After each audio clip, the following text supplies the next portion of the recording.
I'm not sure a couple of the items on our agenda are like necessarily worth talking about considering how many people are here. Because, for example, I know Charles and Mike Klein would both like to probably weigh in on said things. Anyway, does anyone have anything else they wanted to, with that said, they wanted to talk about tonight? Since I was at the Stratford Regional Planning Commission event in Barrington, I'd like to talk about what I saw there. That sounds good. Yeah, and I spoke with the chairman after the meeting, so. Yeah. You were there as well? Yeah. Mike is actually on the Stratford Regional Planning Commission. Awesome. I didn't know you were, and I saw some reference to you being on there. Right. So you're one of Durham's reps, right? Yeah. Right, well, Right. now, I was the only one, but Paul Rasmussen's going to be, he's. Yeah. Paul Rasmussen was appointed last night. Oh, okay, good. So, Oh. There's Okay. Charles. Hey, Charles. Hey. Hello. Hello. I guess we have to vote to approve Charles's participation on Zoom, just as a Indeed. formality. We do. Yeah. Need to. I don't think this requires a second. All in favor? Cool. So moved. Were there any other agenda topics? No? Okay, cool. Any notes or thoughts on the minutes? I was fine with them. Good? I read them. Yep. They looked okay to me. All right. Great. So I'll move that we approve the minutes as presented. I'll second. All in favor? Starting with Charles. Has to be roll call because Charles is on Zoom. As I said, starting with Charles. Yeah, Charles gave a thumbs up. Abstain, I wasn't at the meeting. Fair enough. Aye. Aye. Aye. aye. Great.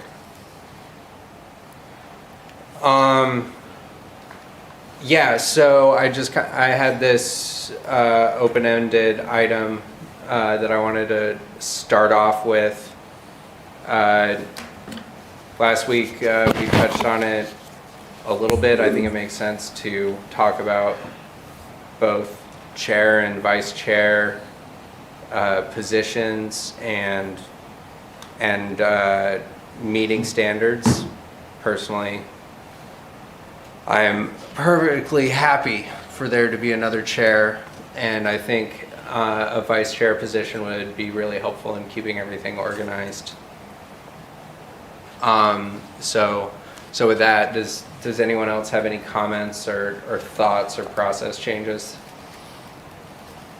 Well, we did vote last time to make the vice chair position, so that's kind of a done deal. Right. Yeah, Right. it is. Right. I was we would simply need voicing my happiness with it. Right. I mean, if we have it, then in principle, we should appoint someone to that position. I guess I would suggest that if we can, I was kind of opening Do it something- more to the meeting standards part of that question, unless people have any particular I would just say, I role think, ideas. since we're kind of short, That's what I'm thinking too. maybe discuss that next time, but maybe just say, we'll put that part until we get, more of the group here present to, Yeah, I think that makes a lot more sense. yeah. Right. The other thing is that you could postpone this till May, which is when it would next vote on you would vote on a chair for the year starting in May. Isn't there an interim meeting? Well, yeah, we got one another month. There's April, right? Right. There's the April There's a meeting, meeting in April, but it's Those of us leaving that'll be our last meeting. Oh, I understand what you're saying. That's reasonable. We should probably just see what happens next month. Yeah. right. I mean, the pros and cons depends on how many people you get as new at the May meeting. They don't know anybody else. They're kind of not in a position to really get into a discussion about what happened. in the Yeah, past that's in a terms few of what different happened. unknowns. Yeah, so I think, let's just see what Right, happens in right. April. We get the whole group here, we can Right. I agree. hash it out more. Right, but this meeting is probably my last meeting because as the town council rep, the town council reps rotate at the town council meeting following the election. So That's fair. M wants to come off the planning board, so we discussed a swap where she would take my seat on the energy committee so that she could stay on the committee, and I would probably take one of the planning board slots instead. So you would Yeah, town continue- council rep to the planning board. But doesn't there need to be a new town council rep in? Yeah, that would be M. At least, Oh, that's my swap back? understanding, Yeah. is Yes. that we're doing a swap. Oh, okay.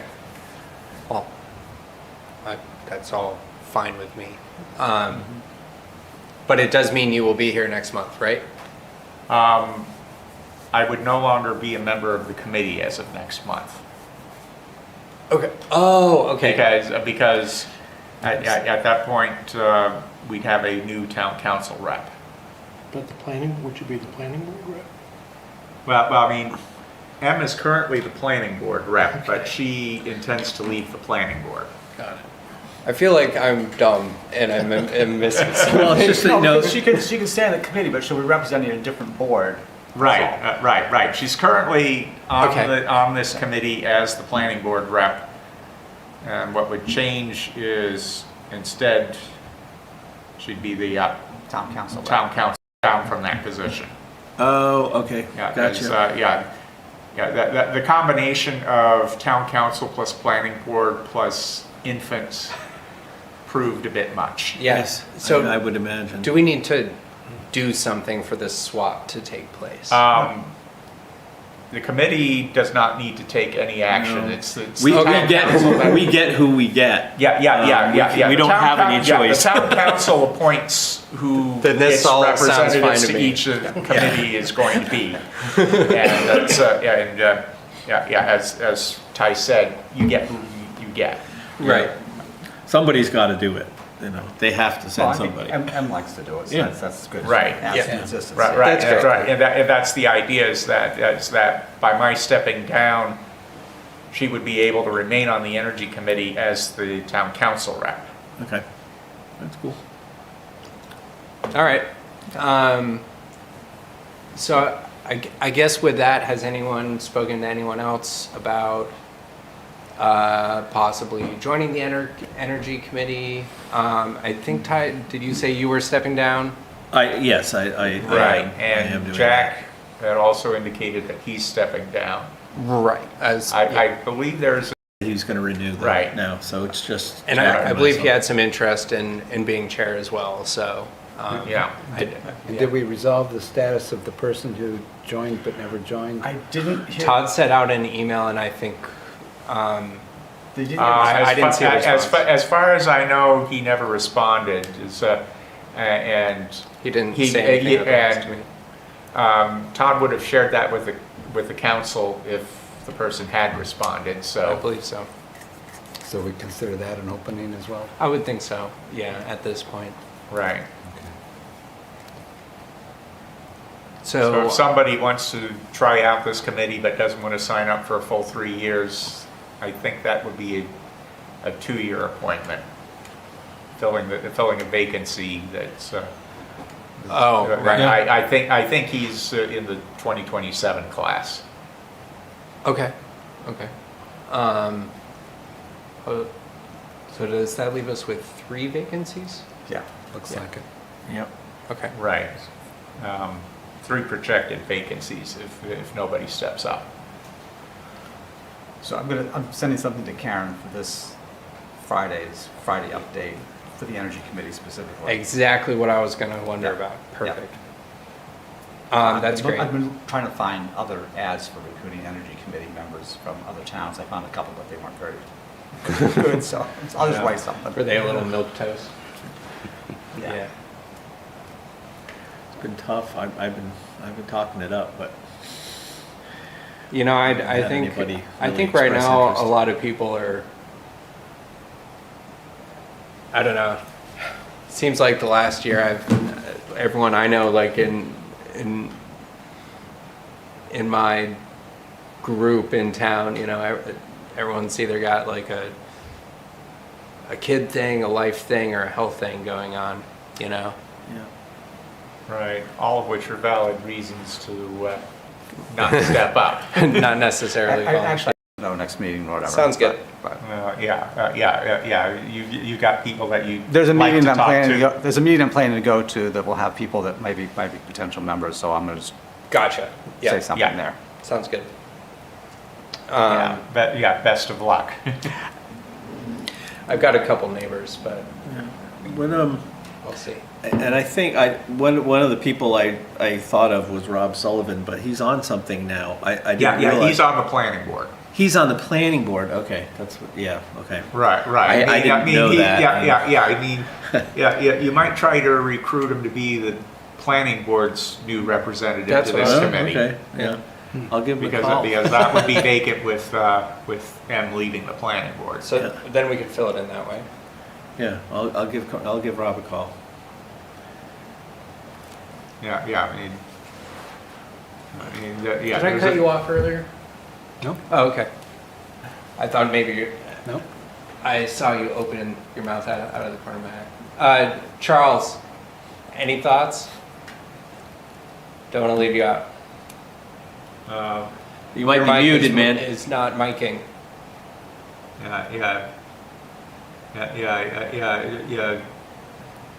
Yeah. Something's wrong with your mic. So professional. Yeah. That should be good.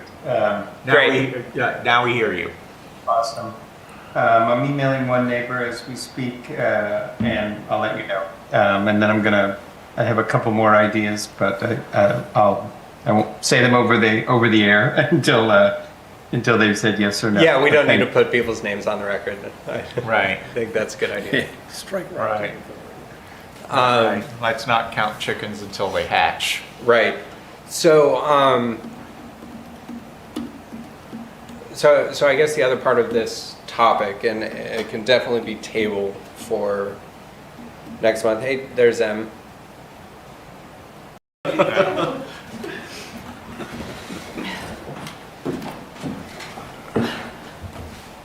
It's pretty impressive. Your phone arrived before you did. High-tech phones. Where can I get one? Yeah. Well, it was left on a train in Boston on Friday, so Oh, my Wow. God. Wow. So that's pretty Lucky to good. get it Getting it back. back. so Richard is my hero for having gone to South Station on his commute to look for it. Wow. Oh, he went scouting for it. Well, I had, I could activate this like on my device. And Right. it showed it Oh, was yes. in the Amtrak office at South Station. Oh, good. Okay, so he knew where it was and just had to ask for it. I think so. It could have been in the Lost and Found or someplace because I didn't take Seems like Amtrak, enough of a but- quest to me, even if you know where it is. Yeah, sometimes they give you a little runaround still and Yeah. How do we know it belongs to you? ask at a different desk and all of that. So. So yeah, we were just talking about chair, vice chair, meeting standards, new members, and then Mike Klein is sick, so we were kind of half tabling, figuring out chairs and such. So, yeah. I don't know if you have any thoughts on that subject. Eric, did you already mention that the? He did. Okay, Yes, council yeah, reshuffle. council shuffle, that you're probably going to take my position as town council rep. We can see how that plays out or discuss further. I probably will be stepping back as planning board Right. rep, so then I would not be. Is that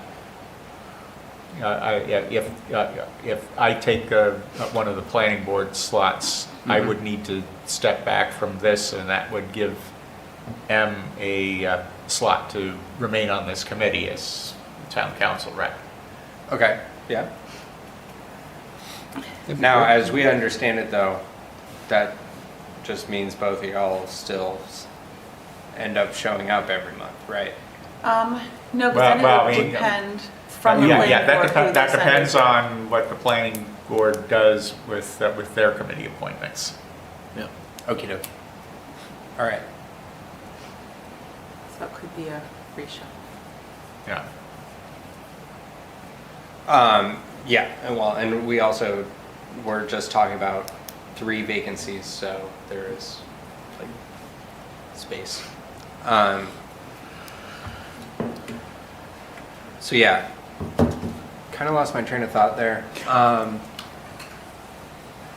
Anything? Well, your other part of it was meeting standards. Yeah. The subject, but I don't know, is this the Right, that's. proper group to be discussing Well, that and at the I was going to moment? say, it looked like there was a bit of stuff for us to talk about when it came to the EV ordinance. Like, we just Right, got like yeah, I mean, Yep. a bunch after nothing. So Yep. maybe we're best served taking our time on looking at that. right. And, you know, CBCNH, energy updates, y'all's meeting, and it might be time to get out of here at that point. So, you guys just want to jump into the EV ordinance, or does anyone Sure. have anything else they want to talk about on this subject? Has anyone tried reaching out to friends or neighbors about openings on the, Oh, yeah. Yeah, we went over discussed that that a little earlier. bit. We did Yeah. discuss that, this is, yeah. I'm gonna shut up. A little bit. No, You're it's gonna great. say things if you come in No, 15 no, minutes it's I late. gave a pretty bad summary of what we had just talked about, so. Okay. We don't have any hot prospects yet, so everybody should continue to beat the bushes.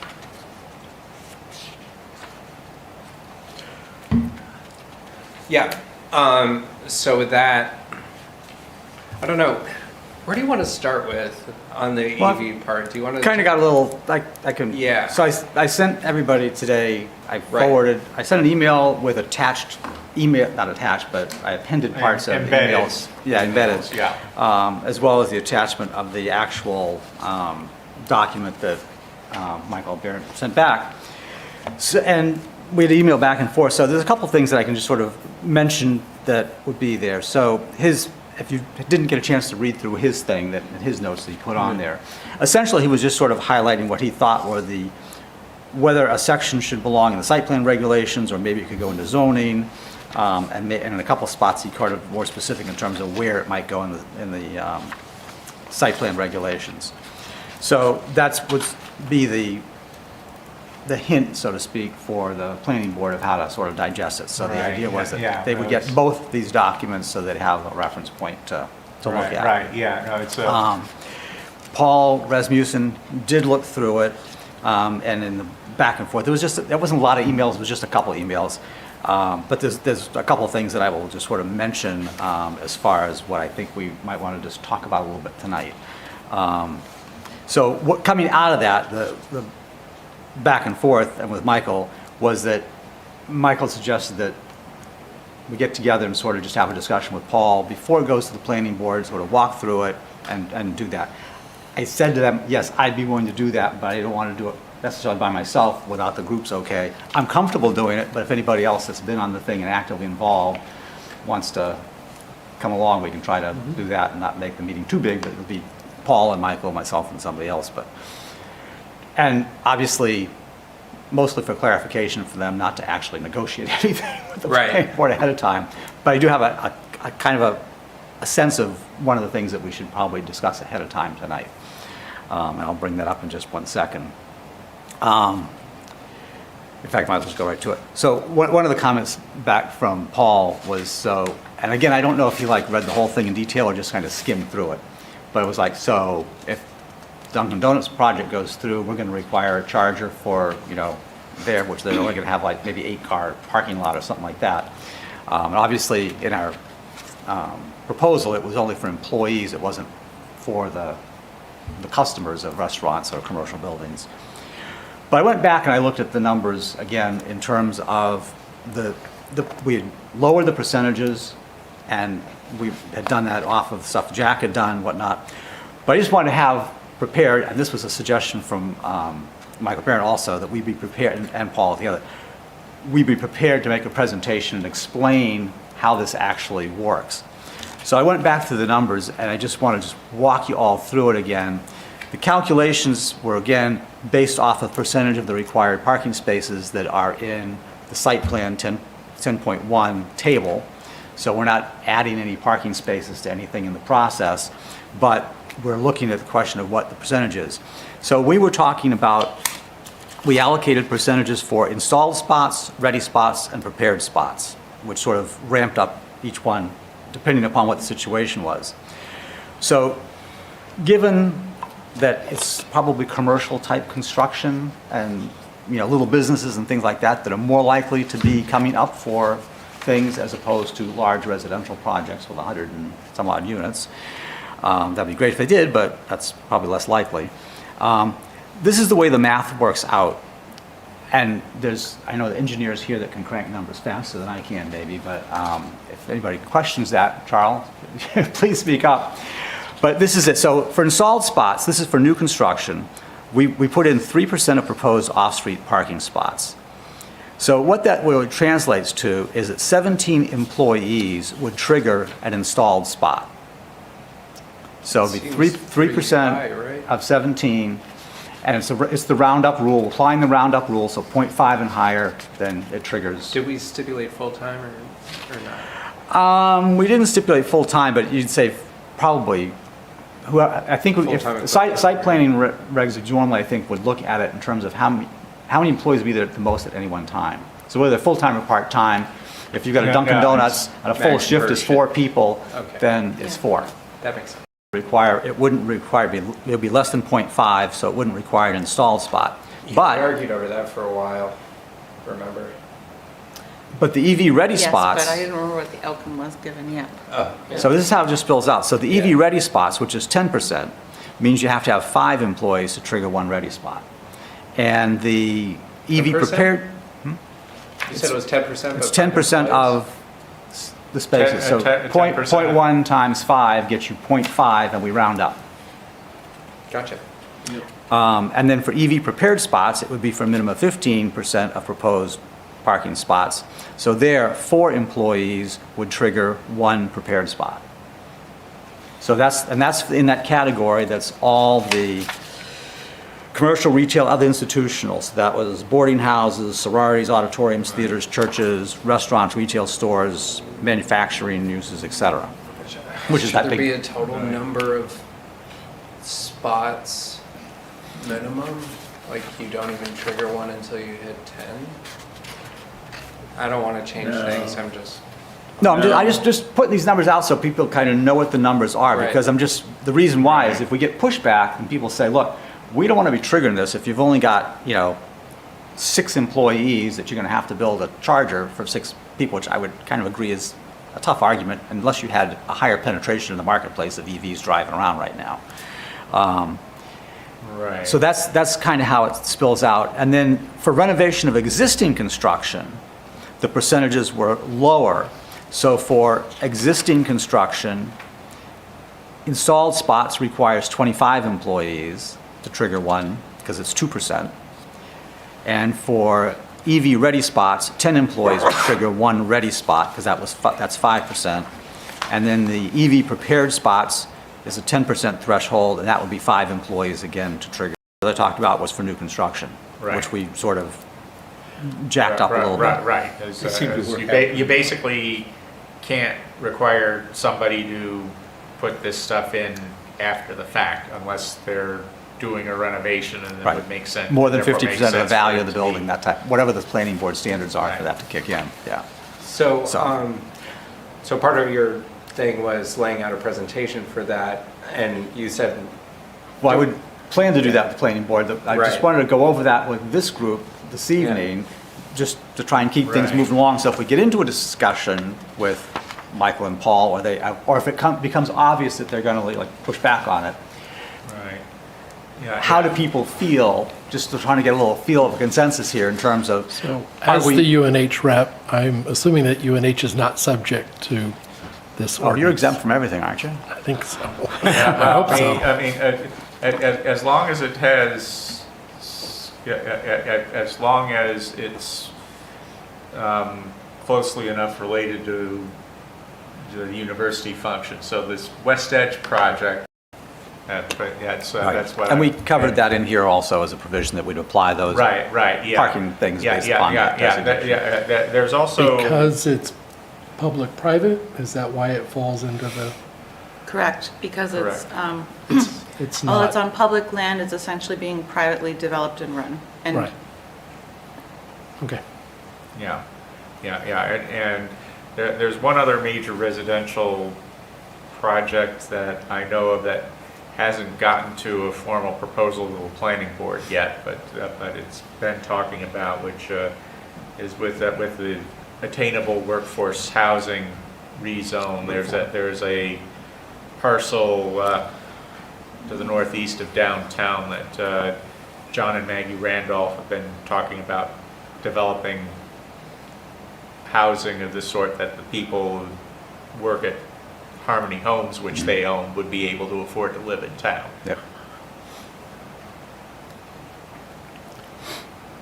So I guess just posing the question, with those numbers in mind, are people feeling like, no, we really wouldn't want to compromise on those numbers, or, yeah, if somebody's really making an issue of it, it might not be that bad to look at the percentages and maybe consider a slight Well, move? I think we shouldn't be opposed to people applying for variances on it. Like any other development, the intricacies of a site itself.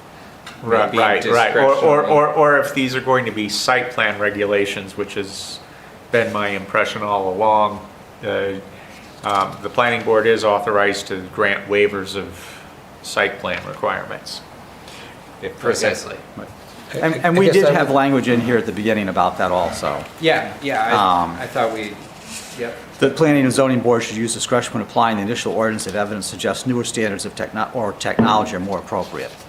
But Yeah, also, just, like, if people legitimately think it doesn't make sense, Make it that, Right, that yeah. it's, these are not, Right.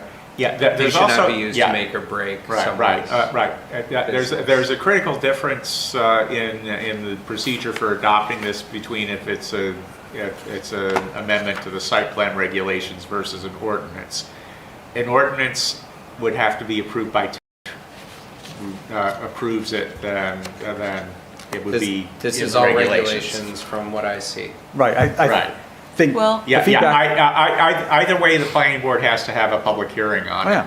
To clarify, so anything that touches duplexes or single-family residences is not site plan regulations. That has to go in the ordinance, the way that, Yeah, the multifamily structured. building code, yeah.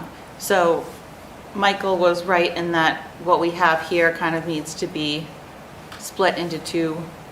Right. Well, it could all go into the zoning ordinance, but if people feel strongly that it should be in some of the site plan instead, then it would have to be split kind of in two. Right.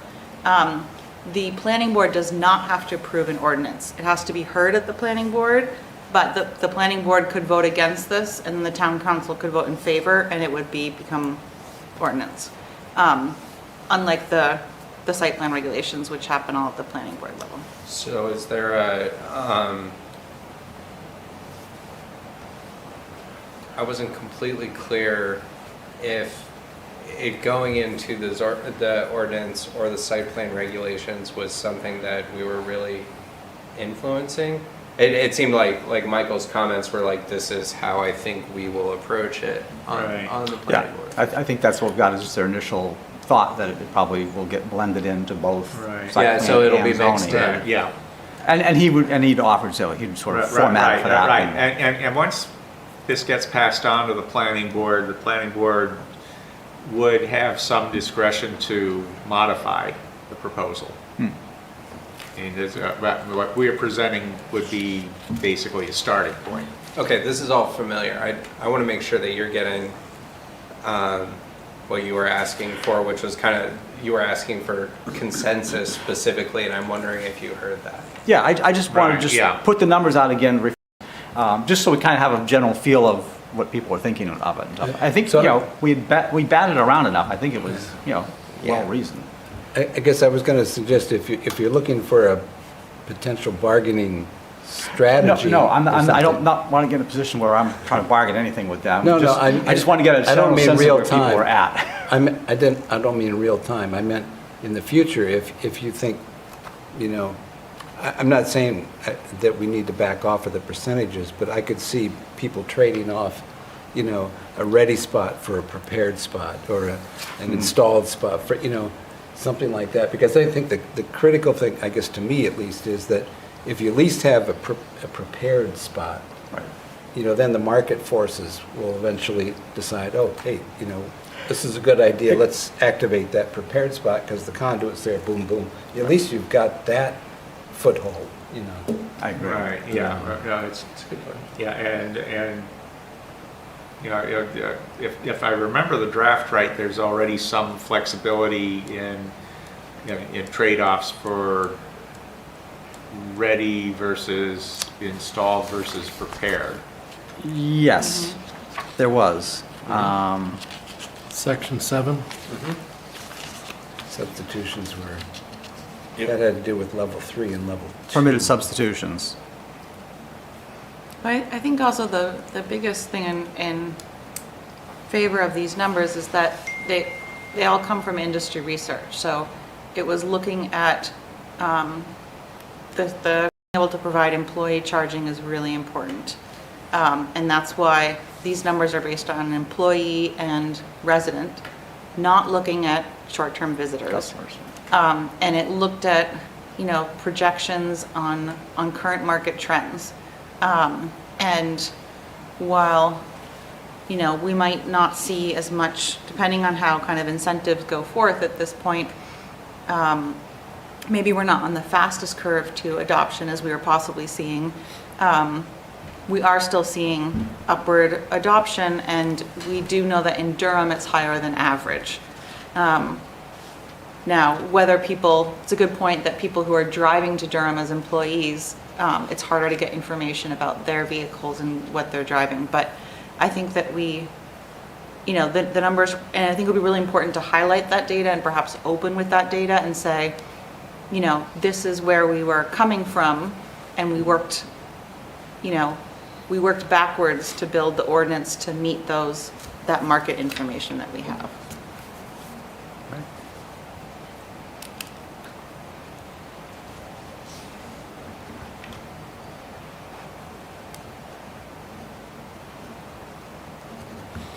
Okay.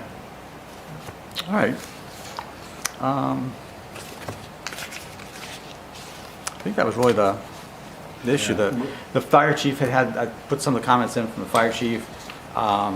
So he's, Right, when it gets a yeah. little further along the planning board, he can add some more to it, but he wants to be careful of it, obviously, so that's Right, fine. That's right, good. yeah, We yeah, recognize that in exactly. the work group. Yeah, the issue about not wanting to have lithium-ion batteries from cars too close to building exits is a valid point. Yep. And you're not allowed to pack lithium-ion batteries in your checked luggage because there is the fire hazard. I was wondering if anyone had any up-to-date information on that in terms of what the increased risk is versus a combustion engine, because certainly there's still a fire risk from combustion engines, and my understanding is it's more about when they're plugged in and charging than if they're just Right. sitting there. And also the lithium battery concern is really because there's a lack of quality control over small lithium batteries, which Over we the would not cells. see as much Well, in cars, because cars are much more heavily vetted in terms of their being imported. So I was just kind of curious if we had any industry information or. one of the things that I didn't include when I sent the handouts out originally, but which I had found when I was putting this thing together, it was a British document. It was a British fire marshal thing, if you want to call it that. And they were looking at it. And the way they sort of framed it was, it's not just the incidence rate compared to fuel vehicles, it's that it's more difficult to put the fires out, and they're hotter, and the flame spread and the ability to spread more quickly is a bigger hazard. So their cautions, particularly in parking structures, like if you're talking about a condo with underground parking, or any sort of stacked parking type structure where it's enclosed somehow, the potential hazard is greater, even though the frequency of the hazard may not be any different, or maybe it's probably this, I can't imagine it's a whole lot different than gasoline things blowing up or, catching on fire. I mean, it happens usually more often you park cars on grass, that it starts a grass fire under the car and then you have the car on fire. So I think the real nut there is the intensity of the fire. Right, and having right. adequate That's- fire suppression capabilities. for it. Yeah, that's the big issue, is that if your lithium ion battery does catch on fire, it's Hard to put out. it's a really hot and intense fire, and that was one of the issues that Dave Emanuel mentioned in his note that you forwarded to us. So I don't think any of that will be an issue. I think it's just a question how we can shape some language in there a little more specific so that it'll give the planning board guidance. Department write up their preference for where the location of any spot that's chosen should be. Mhm. Like it needs to be X distance away from Right. this or that type of entrance ramp, exit lane, whatever it may be for the type of dwelling. Yeah. And that's probably the most efficient way to do it, to have them lay it out under the proviso that, they're going to have to be somewhere in people's parking lots. I think he'd be Yeah, well, I mean, open to that. yeah, And that could be a are, planning board are, level are thing, there right? already any state or federal standards on that? No, the feds have intentionally avoided putting out any guidance on it because it was a really fraught subject for the previous administration. Because every time it was every time it came up, it was used as kind of a political tool for why EVs are bad. Now, the most up-to-date code, which we know the state isn't necessarily the biggest fan of super quick code adoption,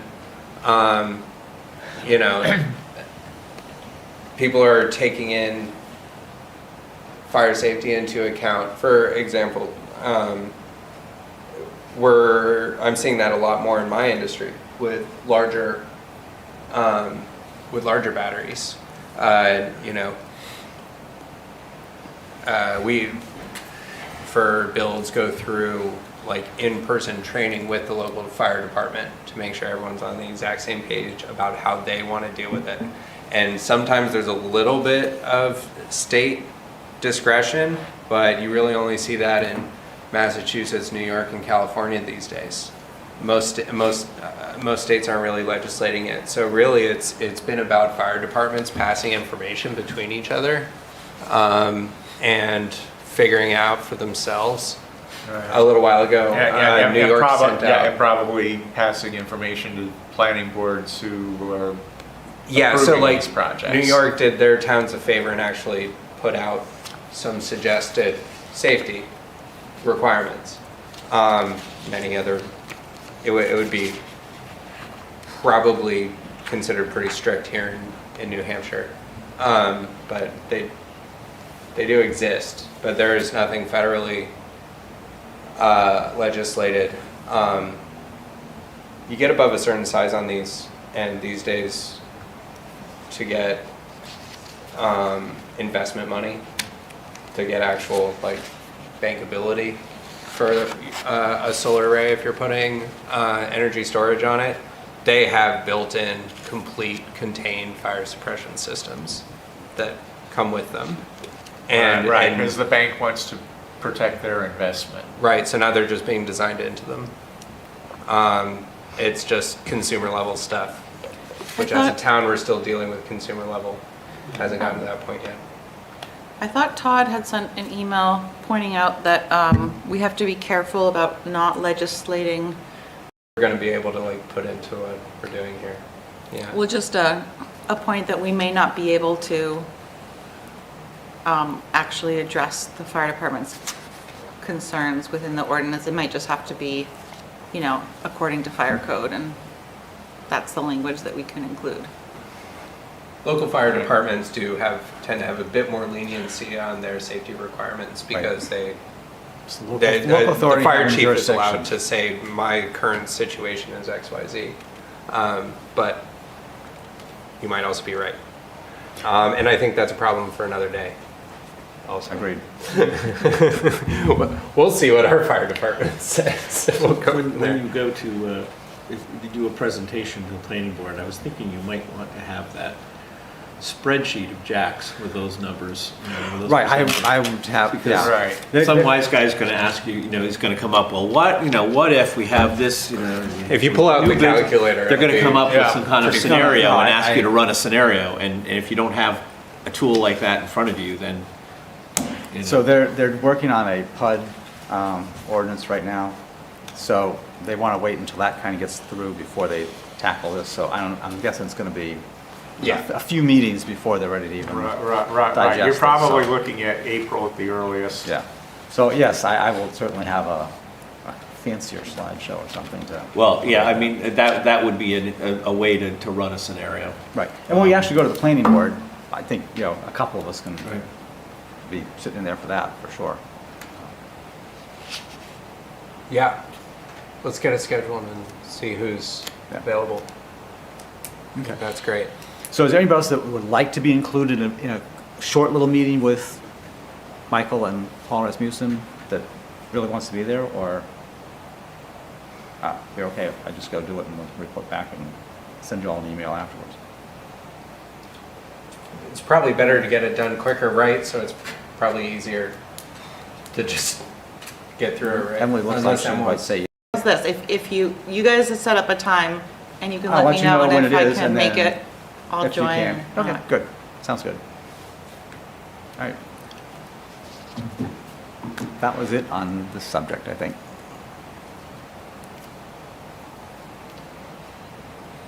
I'm relatively confident. We talked it out like a good deal, and Yeah. everything else will. Yeah, I mean, but Yeah. obviously the planning board's their own selves and they'll Yeah. look at Right, it however they yeah, look at it, it's- so. The numbers, the numbers seem right to me. The numbers seem good to me. I think they're reasonable, yeah. And, Yeah. It's not like you're demanding 10 chargers for, 13 cars in a parking lot or something. yeah, Yeah, I mean, it's- they just seem to, it seems to be pretty reasonable. Yeah. What kicks in at various levels is, I think, reasonable, so. And you got to think at this point, business owners see as many EVs as they do here in the neighboring town. Kind of makes sense, anyways, right? And I think it's easy for people to be like, "Oh, you're forcing people's hands, making them spend extra money for this thing," but it's financially advantageous. Just generally Yeah, speaking. right. if you Well, think yeah, about it. it's, it's also been lots of discussion of that, particularly in the White Mountains and North Country. People are worried about losing out on tourist trade if they don't have EVs. You also got a copy of Yeah. Todd's response to James Bubar? Yeah. Yeah. I emailed back to Todd also, because let's talk about the ski areas up north. Gunstock has them, I know that, and he knew that also. And Loon has it, Waterville, they're planning to put them in, so the big ski areas are all gonna put it anyway. I mean, I think the business models are gonna make the switch probably before federal money gets out there to actually try to do things from a public domain. Yeah. I mean, Ford and GM are not gonna stop marketing EVs at this point, I don't think. They're Yeah. doing pretty well for them. Are they not? I thought they were stopping. Well, GM committed to a whole new EV platform last year. They're just rolling out a whole new chassis. So they could, and they got that money. They got the incentives for it a couple years ago, and they've been building it up. And Ford is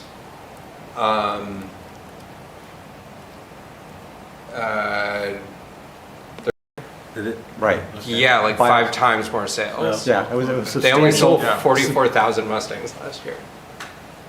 Right. Um, Right. And the tariffs that have just come into effect also play a role here because it's, BYD, which is a Chinese company, is one of the world's biggest electric vehicle producers. So with the tariffs, that makes BYD's vehicles relatively more expensive. Well, they were illegal to purchase here anyway. And maybe nobody's imported them yet, but No. There was- The United States banned Biden Chinese killed it. cars, yeah, a long time ago. Yeah, it's weird. There's a whole backstory to that. But there was some rumblings that BYD would be allowed into the country last year, which is why the people were talking about their electric cars. Just don't That be never surprised by materialized. anything at this point. Yeah. Right. Because of the tariffs and the retaliation and the Side deals. deals. You know, the administration is using tariffs as a cudgel. But- And, you know, it Yeah, no, it's You just, just don't know I what's was gonna just happen pointing or out who's that gonna- the super cheap BYD electric cars were looking really good, and to Yeah. his point, we probably won't be getting them. Yeah. Yeah. So, anywho, All right, we probably have other things to talk about, right? It's 7:50, which is why I made that okay. hard yeah. gear shift. So I was looking at the energy code appendices. First of all, we should probably get through the EV ordinance thing before we like really look at these a lot. But also, at my first glance, for a number of them, they seemed a bit extreme for what we might think people would find reasonable in this town. I just kind of scanned through all of them, so I'm wondering if anyone else had any other thoughts. For example, the BTU counting for one of the energy efficiency appendices. I'm Sorry. not familiar with the appendices. Oh, right, you were not here They were last emailed. week, so Email? Mike Klein sent them at the last meeting, he re-forwarded it, so you should have gotten it, whatever the, Audrey February was talking 4th. to us about IEC 2024 code as well as adoptable appendices from the building code. That it would largely just like here's some Okay, ideas yeah. for suggested energy Right, there ordinances, requirements, those kind of things. Right. There was a series of emails that she sent out on February 5th. you know, And one's like every new build needs at least 5 kilowatt hours of battery. I'm sure that'll go over like a lead balloon. So, yeah, one of them is solar-ready provisions, one of them is net energy residential building provisions, one of them is electric energy storage, And I think the solar ready one electric is vehicle just, charging infrastructure, and the last one she sent along was the IECC stretch code. yep, the requirements we were talking about earlier. well, But I might be wrong. I interpreted what she was saying at the last meeting was that the appendices which she sent are all things that would be probably more palatable to the Building Code Review Board to accept because they've already been vetted, and all of those things had gone through the process where the housing association and and industry in general had sort of been a part of the process. So I think my recollection of the takeaway from Audrey was that, you know, if we want to look at those and recommend that the town consider adopting any of them, that might be the thing for the energy. I thought it committee was to do. That is still, what she- no, I thought it that was was my still understanding, dependent yeah. on their final decision that they were putting in a committee. I could be wrong. No, I think what she said was that she thinks, you know, she just, based on conversations she's had with the Right. chairman of it, was that they might be more inclined, they only had like 6 towns putting in things last year, that if you've got, that's already an appendice for the 2024 approved code system, that it's kind of not like, we're not making up a new standard that people won't know what it is. It'll be like, yeah, we've just adopted this appendice and that's what it is. So I think it's possible, but I think the bottom line is we just need to go through them at some point, maybe with a work group or whatever, and say, okay, this one and that one looks good, the rest of them maybe not, or whatever. But No, I think you're correct. I think that was her point. Well, that's more reassuring. Still, and I don't know who else looked through them, but a lot of them did seem to be pretty unlikely to be liked based on, what we've talked about when it comes to the EV ordinance. A lot of them,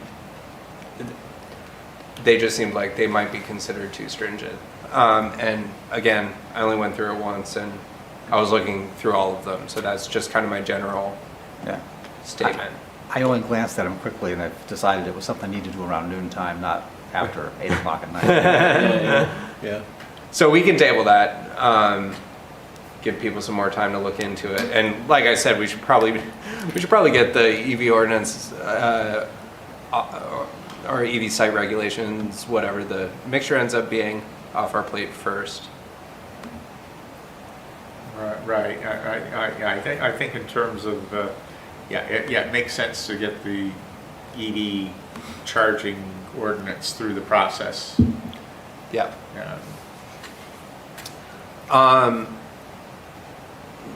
Charles, you didn't have any thoughts on those, did you? On the appendices?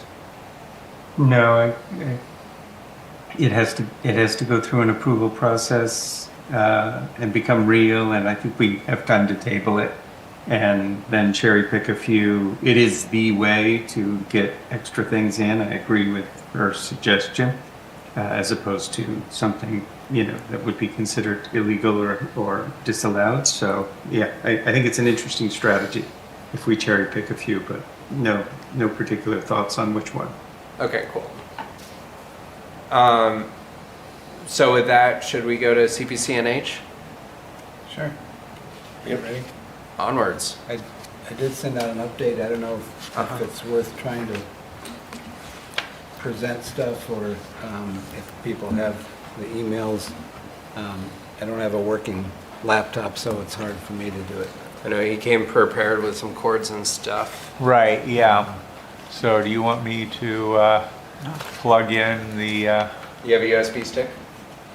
Nope. well, I mean, there was, I sent out at Oh, yeah, 5 that- o'clock. I sent yeah. out. right. Sorry. There, I see there's a PDF attachment, which I'm trying, oops, okay. So I open that with preview, and then if I go over and plug it in, which I actually tried this before, but we'll see if it works.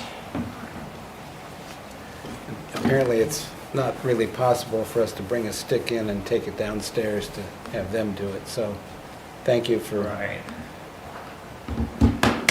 For some reason, I got Mike's reply to your email, but not your update. Yeah, me too. That's what I didn't get. I didn't get your original. Okay. The original email. Oh, okay. This is the HDMI. I thought I sent it to DEC, the exploder. Address. I'll have to double check and see. I think you did. Is this the slides, Mike? Yeah. Steve? Yeah, Yeah, yeah, you got it? I got that. Okay, Feel free to look on. Okay. so If he gets- now, Okay, he's got it for me now. all right, All so, right. So, okay, So there's a couple main topics here, I guess, to go over, but I believe for last month's meeting, I did send out an update about the rate increase where it was going to provide like 30% of our needs, but at the last minute it fell through due to various things, but there was apparently this generator is in receivership. They're in bankruptcy, so they're being, their debt was bought by a new entity, and they revisited the contracts that were in process. So because of the deadline where we needed a commitment by a certain date in order to have the power available,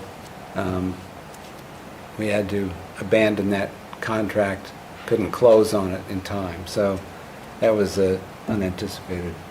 So we had to go back out to the market and buy power at the current market rate, which is higher. Right, so let me know when I should advance the So, slides. so the new rate, the next slide is, the new rates are what's shown there. So our granted basic rate went from 8.9 up to 9.7 cents.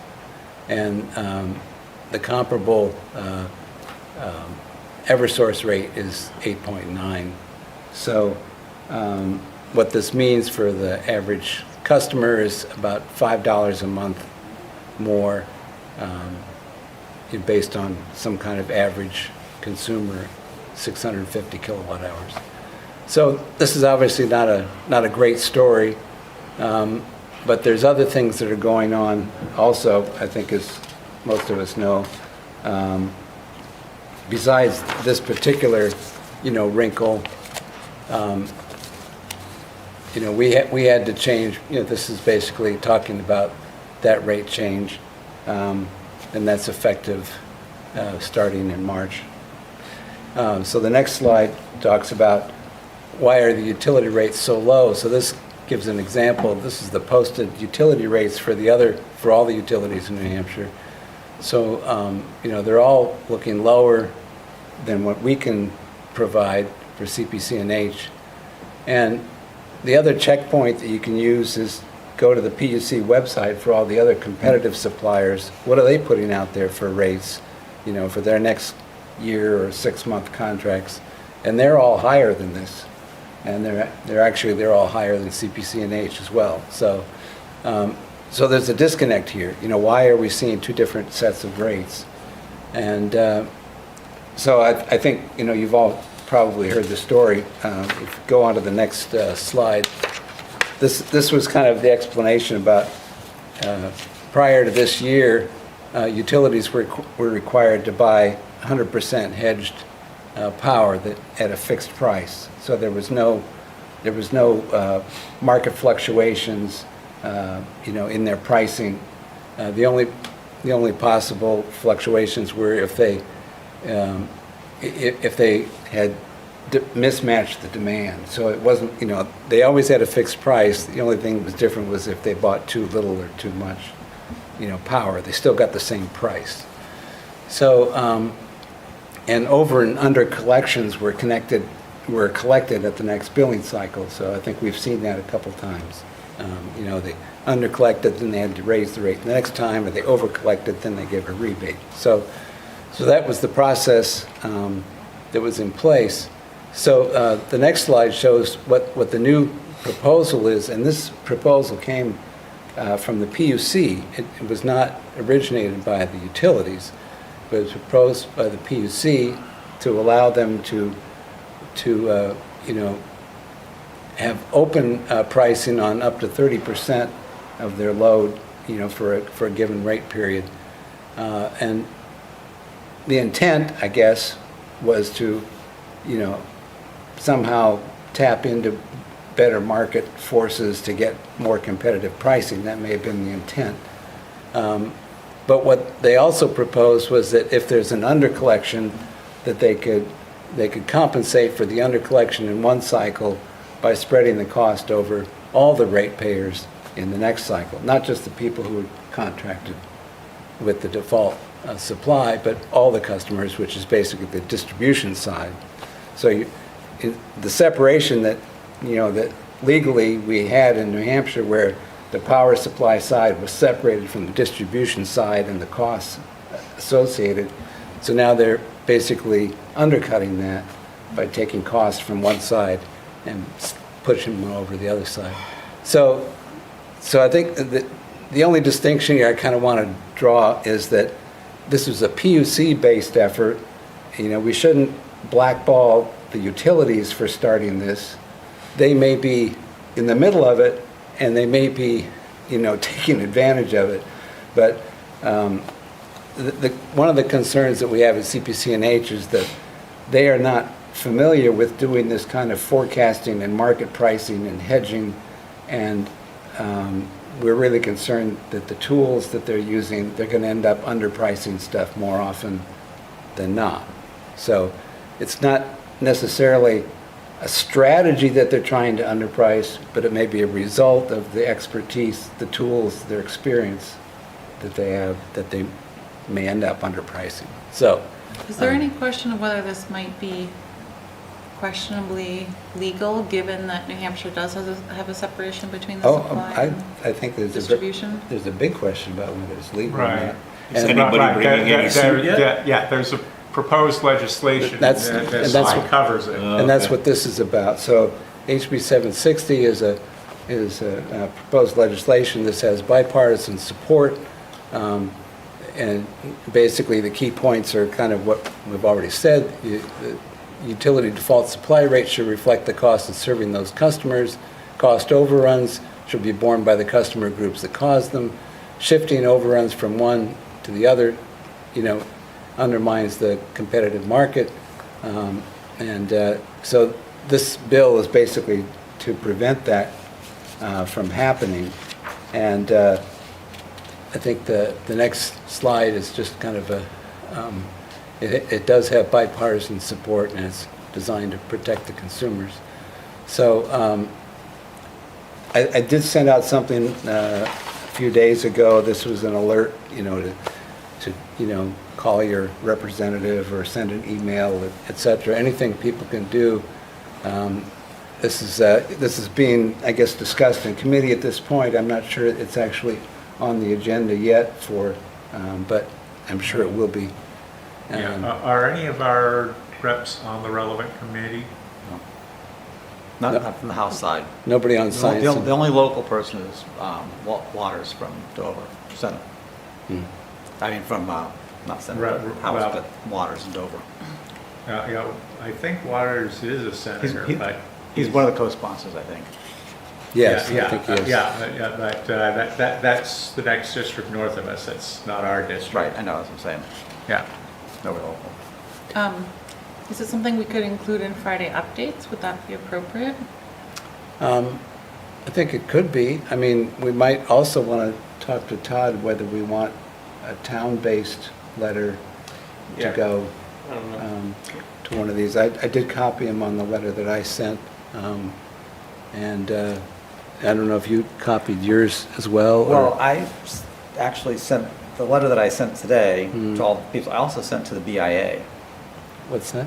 Business Industries Association, because part of their public policy position for years has been electric rates are too high, and they specifically don't like cost shifting. And I excerpted okay. those in the thing. You saw that at the bottom what I sent. Okay. So when I forwarded it to them, I haven't heard anything back this afternoon, but I'll see if anybody from there responds. But I don't know if they were aware of it or not. I mean, they've got legislative people that follow all the bills, but I don't know if they tuned into this. Yeah.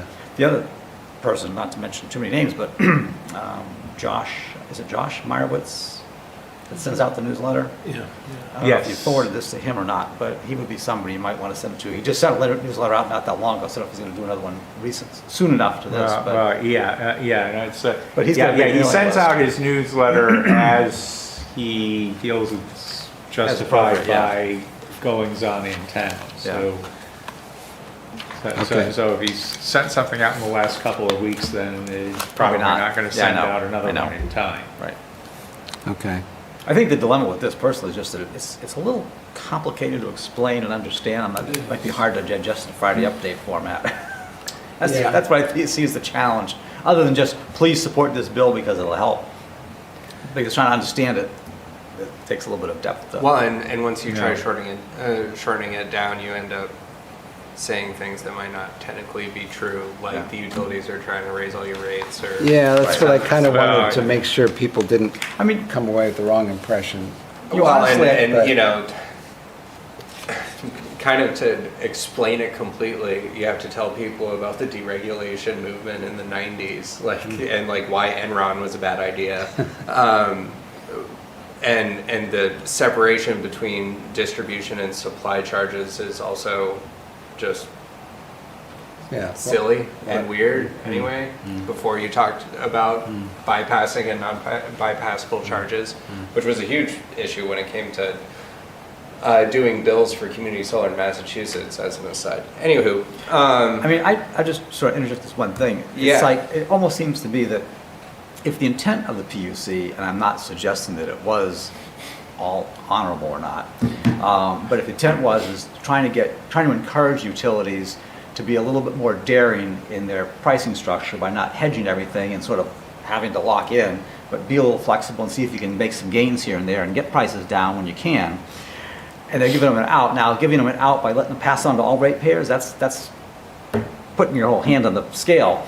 But maybe a compromise might be to say, yeah, you can do that, but you got to make it up from your own supply customers. Exactly. You keep it the same customer Right, base. right, keep the same customer base. Which is what Then it's- it's fine. which That's- is what that's it the is whole now. crux. And you never know if this was designed as a giveaway. When somebody put this together, say, well, we'll put it this way, and then we'll retreat back to here, and everybody be happy. and it's Yeah. it's also kind of a hedge against the volatility of a significant portion of our power supply coming from Canada. In the long run. If you look at New Hampshire's energy mixture, it's state No, there buys a lot. So it's a present issue, and regardless, short-term variance can lead to daily spikes, and if they're still doing it while trying to acquire the same power, the spreading it out is kind of a gift. In an extremely backward manner. But yeah, I do think the idea is to hopefully, by increasing prices wide, to prevent extremely large summer power price spikes, because the state's run into that the last 3 summers. So I think that is like where they started getting the idea about shifting costs, and of course it has not worked out. So that's at least what I've seen when it comes to this. I don't know if that contradicts what you were saying, but I think I was agreeing. No, I don't know what the seasonal variations are on the production of, Count for its summer energy demands anymore. I can imagine they're using old models that were based on far fewer people having air conditioning than is now the case. Precisely. My house, for instance, the only air conditioning I have was I put in these split units in a couple of rooms. But it's a retrofit.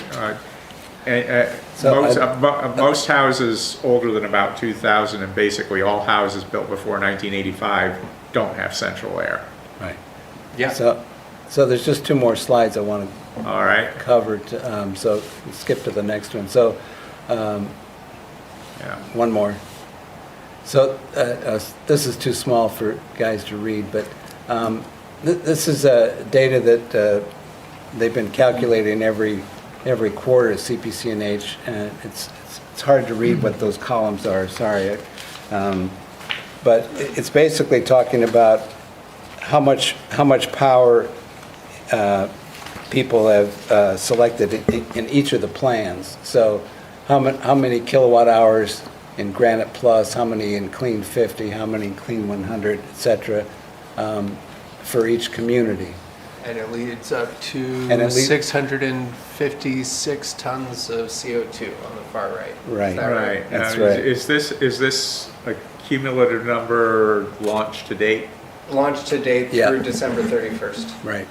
And the main impact of this was the fact that we had the whole town on the Granite Plus, for 6 months.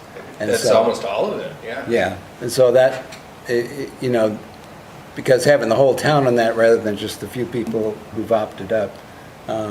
So that, I think this is a good news story that we want to keep in mind in the future as we have a chance to go back to that plan or other ones like it, is that, our town goal of trying to reduce our carbon footprint this is a big lever that we can use, you know, when the prices are appropriate, to help us, you know, try to achieve some of those goals. So, any questions on this? So basically, they're calculating the carbon contribution of each of those different plans and how many people, you know, or how much power actually was used under each of those plans. Yeah, I mean, And then basically saying, if everybody had been on the standard, New Hampshire standard, it would have been this, but because so many of them were on the greener plans, we saved 650 tons. So Right. that was the calculation. I mean, you can, Right, and it's good. I mean, Concord's the only other one, and their subscriber numbers are pretty big compared to ours. yeah, yeah. Right. So most of the communities that had gone to the Granite Plus as a default, of course, because of the price change this time, have had to fall back to Granite Basic, so it does have that impact. And then the next slide is also, Whoops, wrong way. so this is a news item that was published a couple days ago, basically saying that our CEO is departing, and we have appointed Henry Herndon, who I think some of you may be familiar with. He has been very active in CPCNH from the Right. beginning. He was heavily involved in the launch of CPCNH in Durham. Right. He was here, you know, on a number of occasions to help, you know, with meetings and things. So he's been appointed as the acting general manager starting March 1st to lead the organization through this next phase of operations. This announcement, as well as all the other CPCNH news, there's a new page on the website which has a good interface to all the news items from CPCNH. So they will be starting another CEO search, but at the moment they have a good plan for working with the existing staff, Henry now working as the acting general manager. So He's a good man. he is. He's been in it from the beginning, so. And a question about that.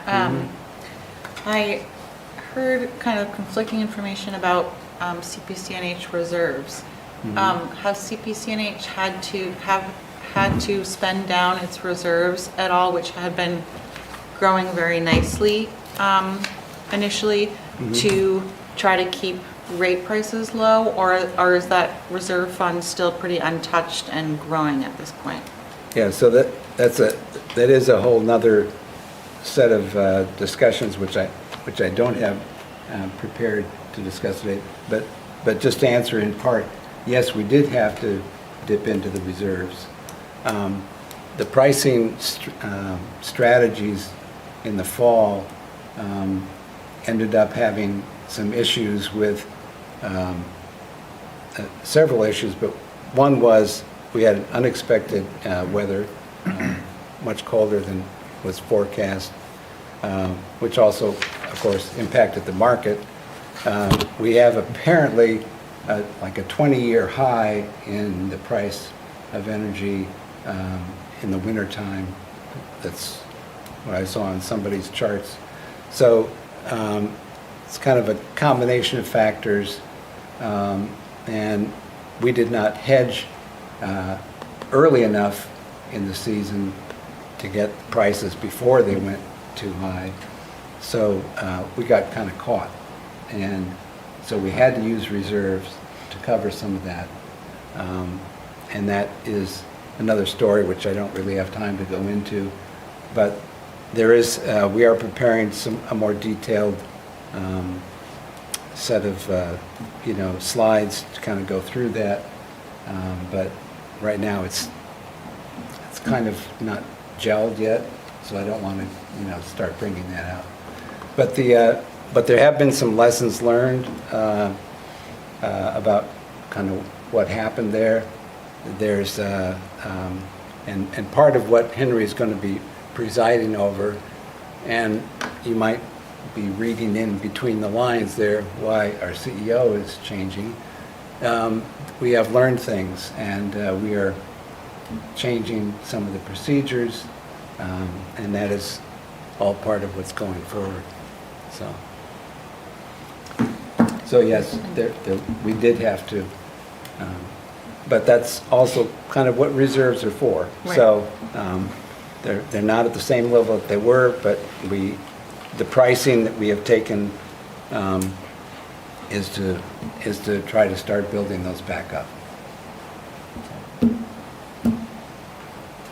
Not the most wonderful story you want to communicate, but it's why reserves were there. That's what happens when you play the energy market game. No, nobody goes does well every year. People, yeah. New links, the news and the public advocacy page and stuff like that, so. Any other questions? The reserve situation, where is it versus what was predicted or assumed to be a adequate level? So we had targets that we wanted to be at what they called a 60-day reserve level after 3 years.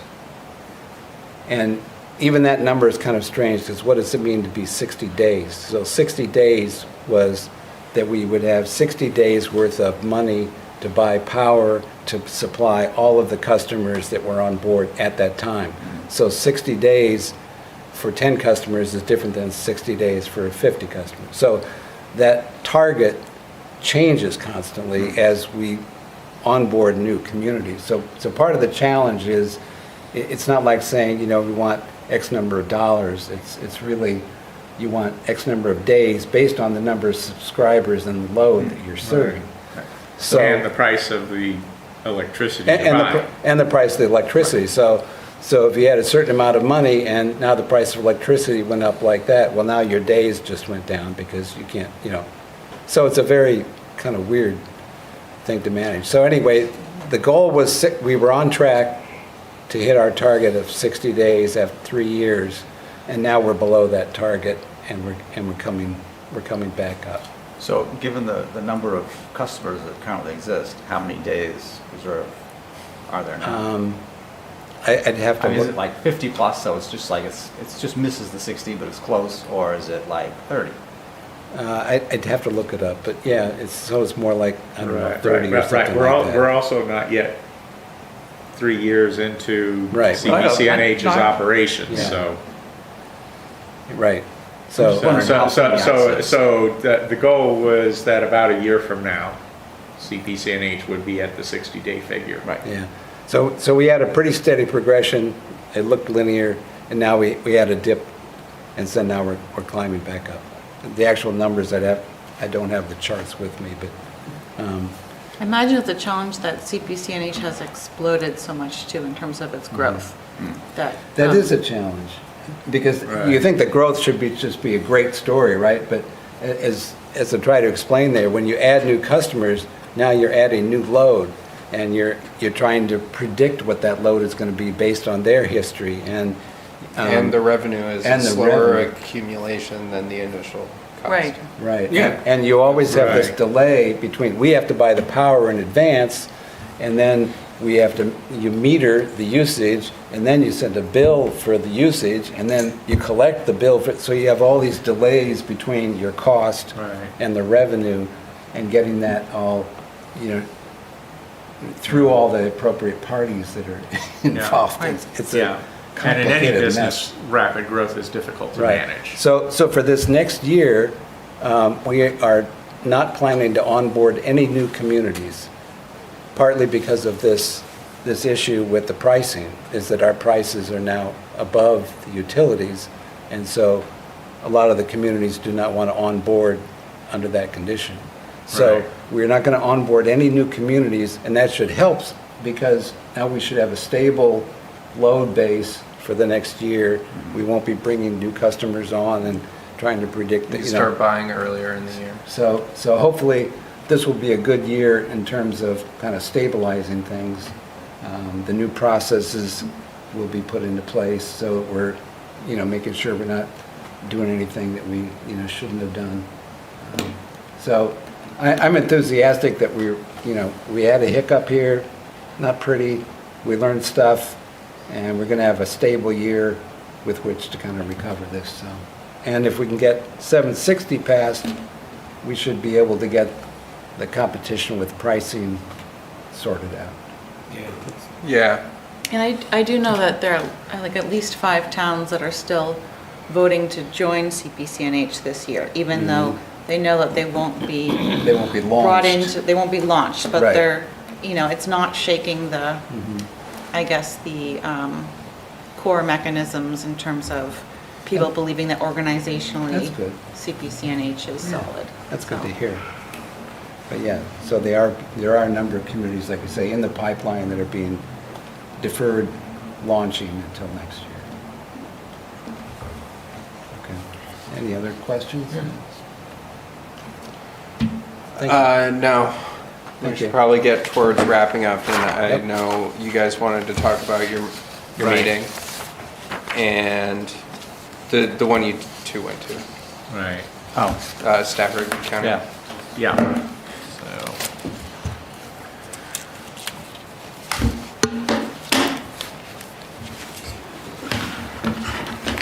Thank you, Eric.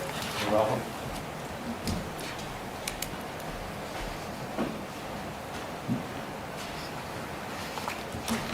I don't know which one of you wants to jump in on that. Go ahead, Mike. No, go ahead, go ahead, I just Okay, so. chime in at the end. Okay, so the event that Mike and I attended was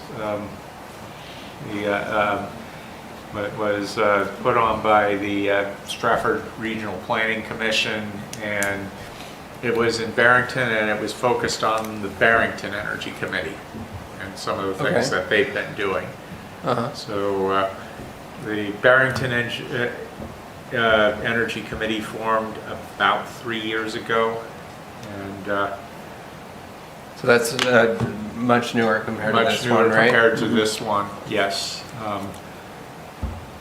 They've been active in doing energy audits on town buildings and trying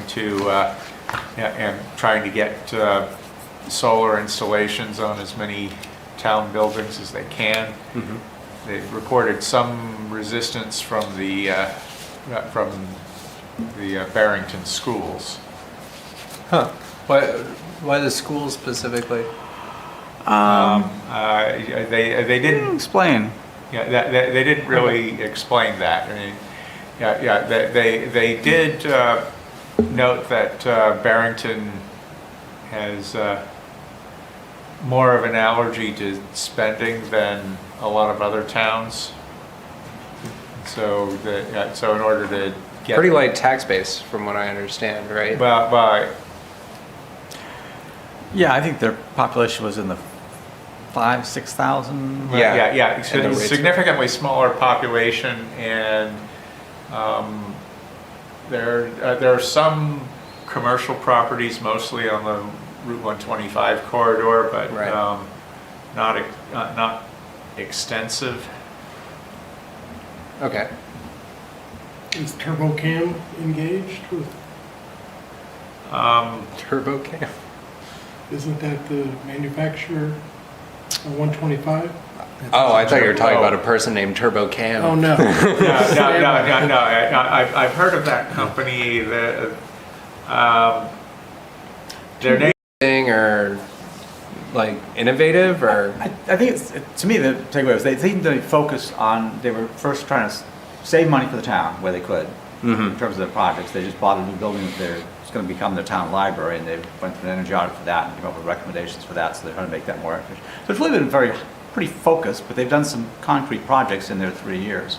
But they haven't gone too far beyond that, but it does sound like they've got, I mean, they were selected by Clean Energy New Hampshire as the for the Stratford Regional Planning Commission to sort of see an example in terms of a productive unit. That was the reason why it was highlighted. They chose to highlight that. Gotcha. So that's kind of what that was. And I did talk with the chairperson afterwards, and he said they actually had been here, so I don't know, some of you that have been on the committee for a while, maybe when they first started up, they came here and actually had a little interchange with Durham. Because I was interested in whether or not they wanted to, have a discussion or share any ideas or something like that for the future, but they seem like they're pretty focused on their saving energy and trying to do, one thing that I thought was most interesting is apparently, because there's a, and done, so they've put a little initiative drive on that, which might be interesting to learn a little bit more about than what they talked about in sort of a skim over. However, they managed to provide that, and it was through the,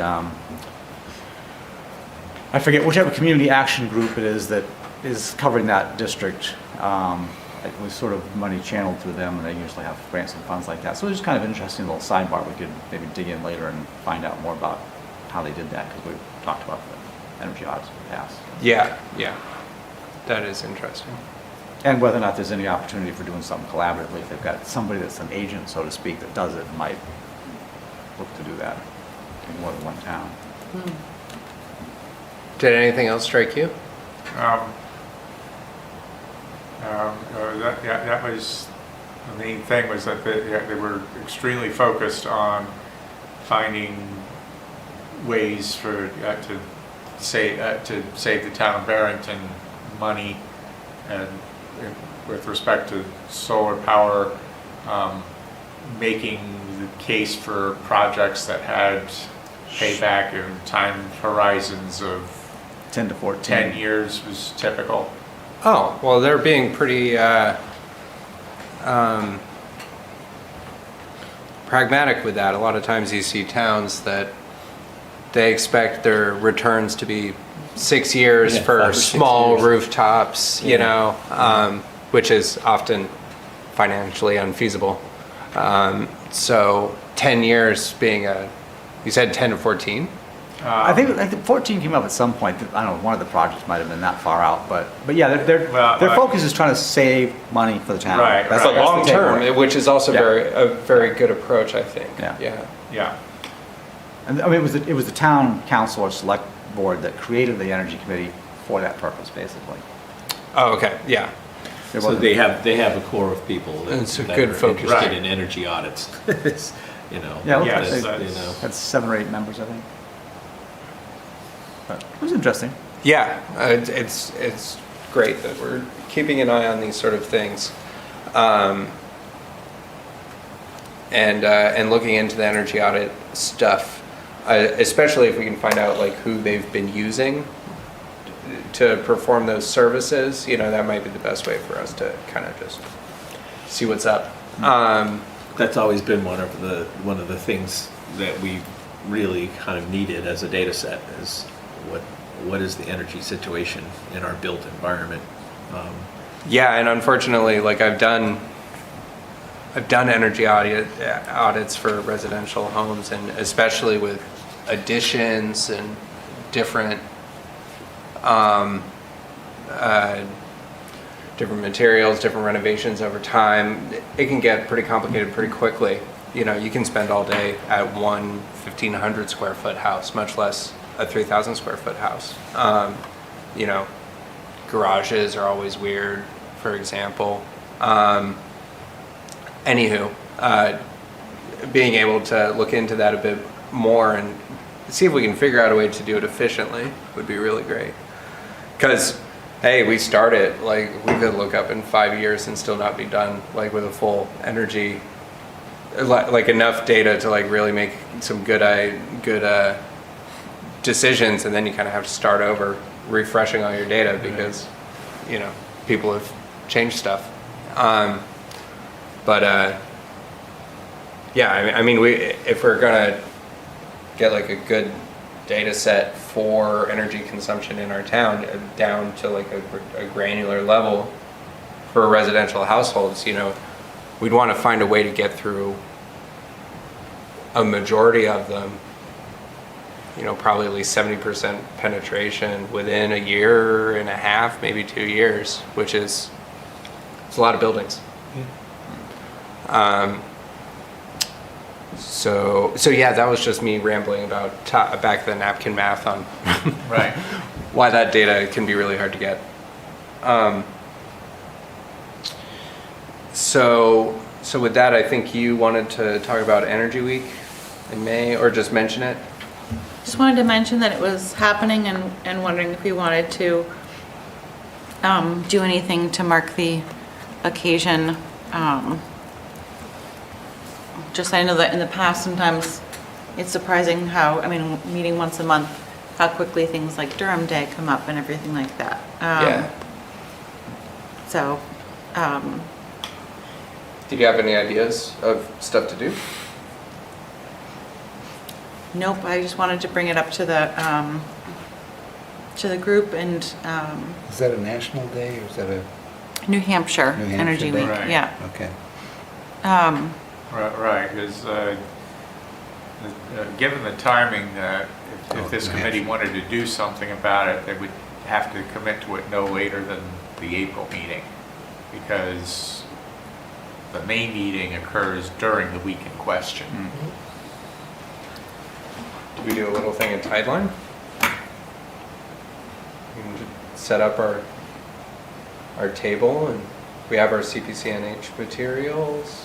I don't know if you really want to talk about it though at this point. Maybe you want to Next wait year. for a couple months in the future for I don't that know. type of marketing. I don't know. Yeah. We have.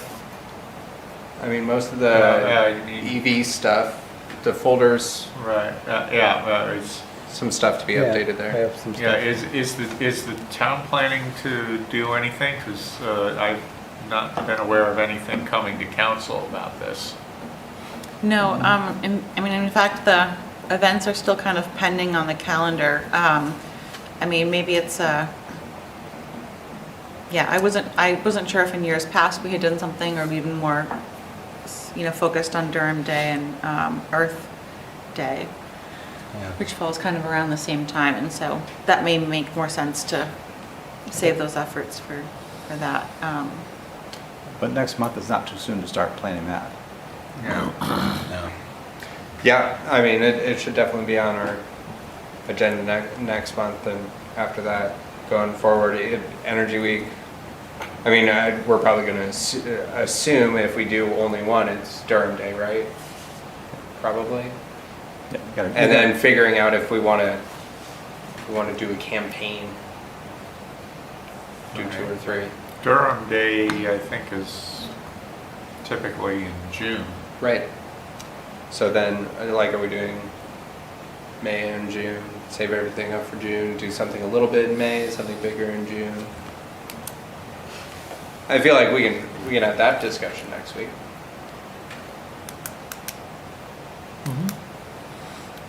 And of course, another thing that I think goes along with